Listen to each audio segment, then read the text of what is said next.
The morning my mother was buried, my sister Ruth stood at the kitchen table and read the letter out loud. Her voice was steady. Mine was not in the room.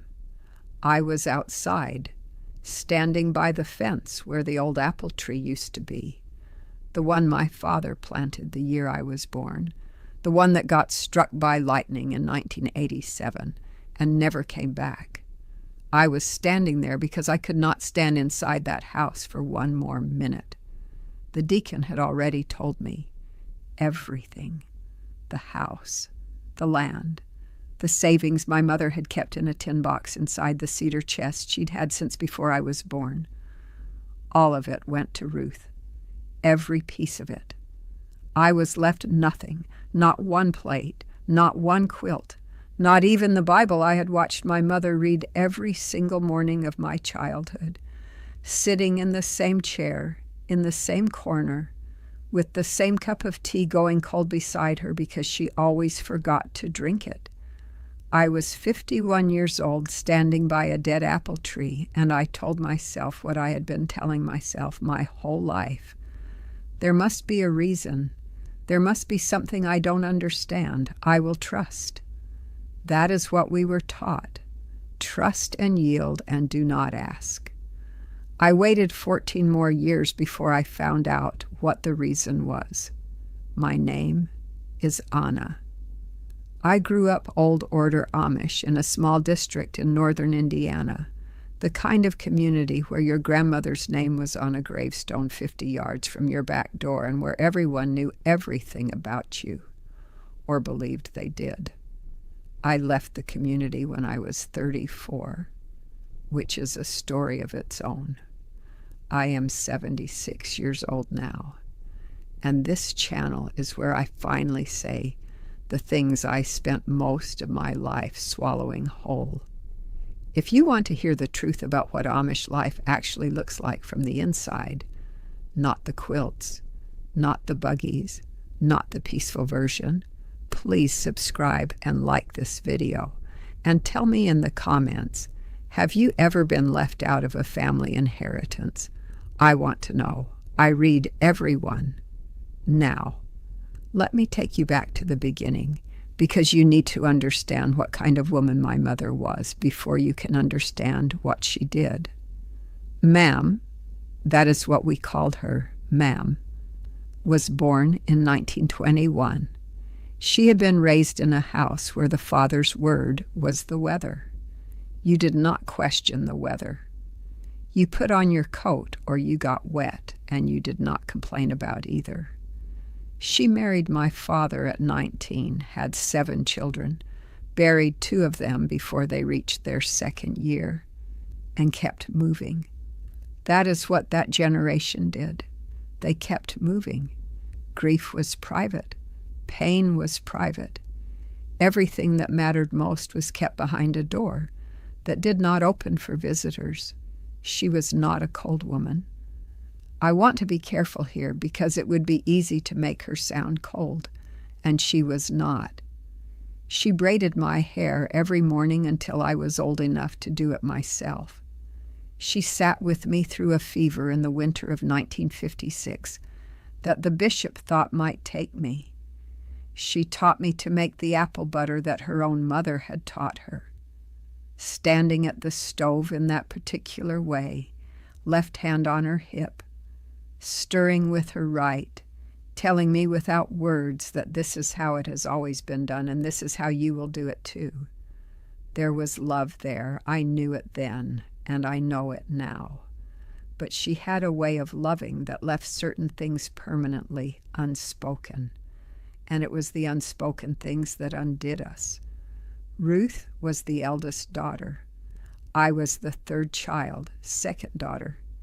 In an old order Amish home in Indiana in the 1950s, birth order was not just a detail about your family. It was a kind of instruction. The eldest carried the parents' first hopes. The eldest was the one who learned everything first, who helped raise the ones who came after, who stood closest to the center of whatever the family was. Ruth had that position before I was born, and nothing I ever did touched it. I understood this, the way you understand the rules of a game you did not choose to play. What I did not understand, what I spent 5 decades not understanding, was that there was something specific between my mother and my sister that went deeper than birth order, something that had happened long before I was old enough to see it. I left the community in 1982. It was not a clean leaving. There is no such thing. The meidung, the shunning, came within weeks. My parents did not close their door completely, not the way some families did, but the door was narrower than it had been. Phone calls were short. Visits were formal and a little stiff, like two people meeting in a language that neither one of them spoke perfectly anymore. I had taken my 2 children and moved to Fort Wayne, and I built a life there that was real and good and mine. But the distance between me and my mother never fully closed. We were kind to each other. We were careful. We were not, in those last years, entirely honest. When she died in 1998, she was 77 years old. She had been declining for 2 years. I had driven to Indiana 9 times in those 2 years. I had sat by her bed. I had held her hand. I had watched her sleep in that small room with the window that faced east, the one she had always said let in the best morning light. And I had believed, I think I had believed, that whatever had grown between us in those careful, formal years might have quietly healed. That proximity to the end of things has a way of burning off the distance. It had not healed. Or if it had, she had kept the record of it somewhere I was not permitted to read. The deacon explained the arrangement with great gentleness and great brevity. Ruth received everything. I received nothing. There was no explanation in the letter. Ruth said she didn't know why either, and I believed her. Ruth was not a dishonest woman. She was as confused as I was, maybe more, because she had to stand in that kitchen and read those words out loud to a sister who was already walking toward the door. For 14 years, I carried it. I carried it the way you carry something you can't put down and can't explain to anyone who asks why you're still holding it. My husband saw it in me. My children saw it in me. I had learned by then enough therapy language to name what I was experiencing. Grief mixed with rejection. Rejection that had the particular sting of being permanent, because the person who could have explained it was gone. I told myself many things in those 14 years, that Ma'am had her reasons, that land and money in an old order community often went to the child who stayed, and Ruth had stayed, that I had left and leaving had a cost, and perhaps this was simply the final accounting of that cost. I told myself it was about the farm, about practicality, about the way inheritance worked in a community that didn't have lawyers drawing up documents in glass office buildings. I told myself everything except the truth, because the truth was something I didn't have yet. What happened over the next 11 Sundays, I cannot carry it in 20 minutes. There are things this recording cannot hold. The names, the counting, the drawer, the dress I kept for 27 years. 3 years ago, I wrote it all down. The book is called The Sundays. The link is in the description and pinned in the first comment. It was 2012. I was 65 years old. Ruth was dying. She had cancer, the slow kind that gives you time to think. I drove back to Indiana, and I sat with her the way I had sat with our mother. And something about doing the same thing twice, in the same light, in the same kind of room, opened something that had been sealed for a long time. Ruth asked me one afternoon if I remembered a Sunday in the spring of 1967. I was 19 that spring. I thought for a moment, and then I said yes, because I did remember it.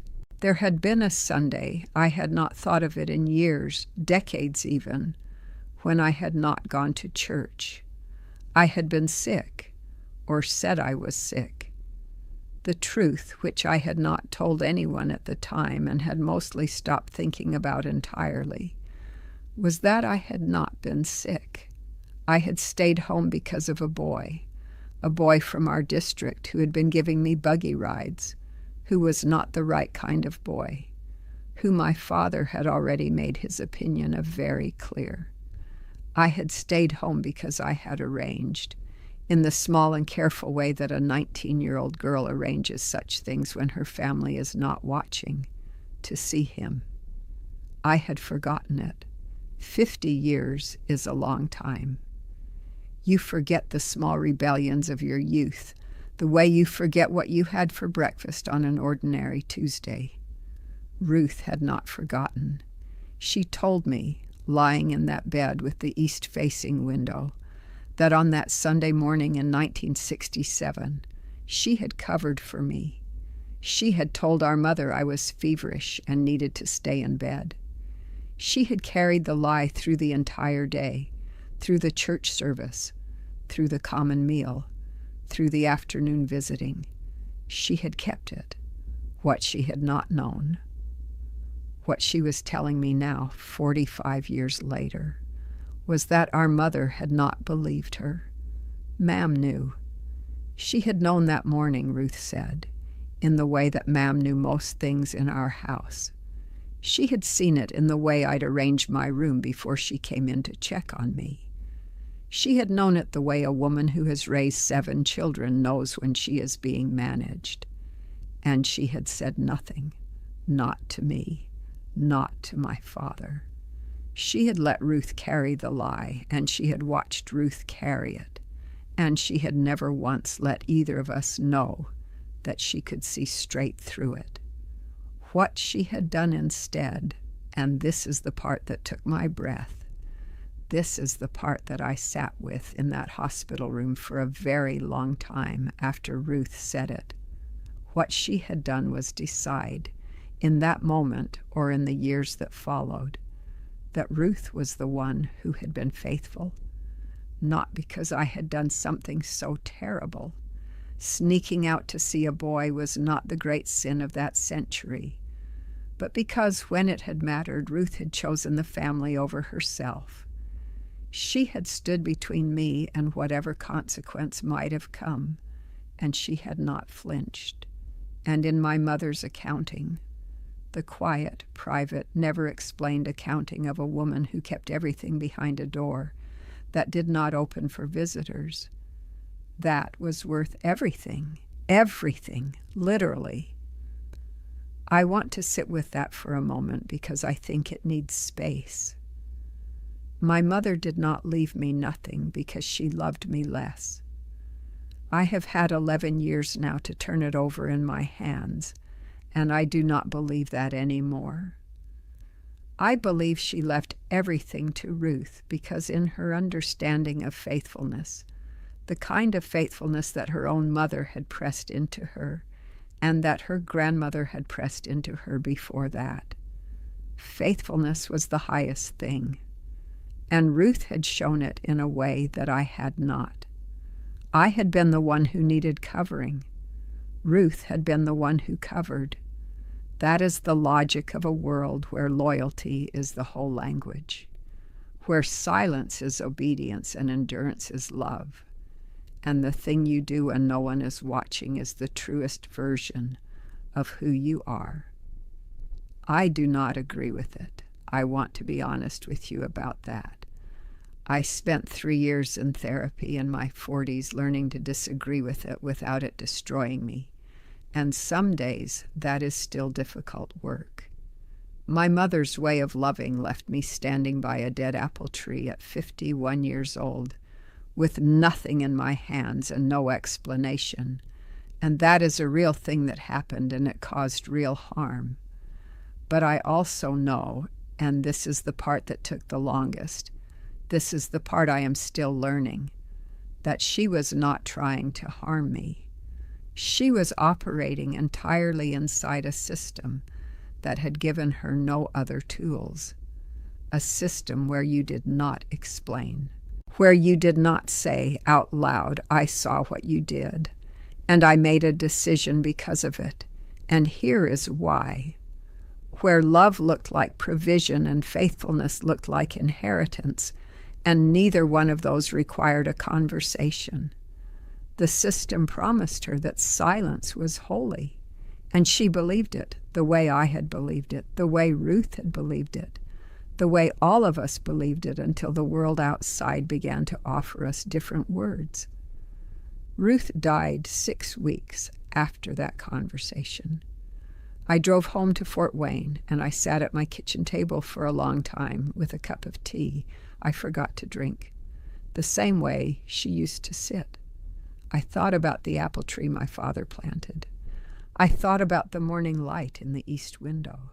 I thought about a Sunday in 1967 when my sister stood in front of my mother and held a story in her hands like something fragile and carried it all day without dropping it.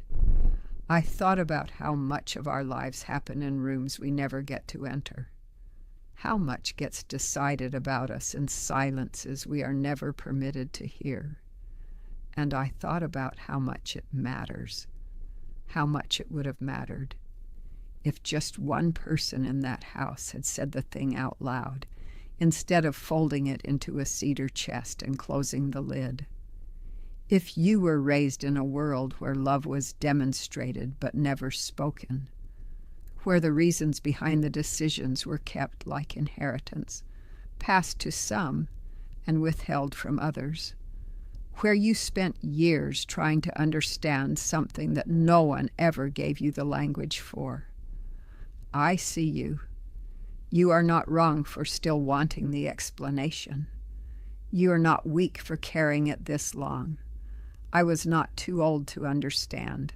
I was simply never told. The Sundays, what 20 minutes cannot hold. The link is in the description and pinned in the first comment.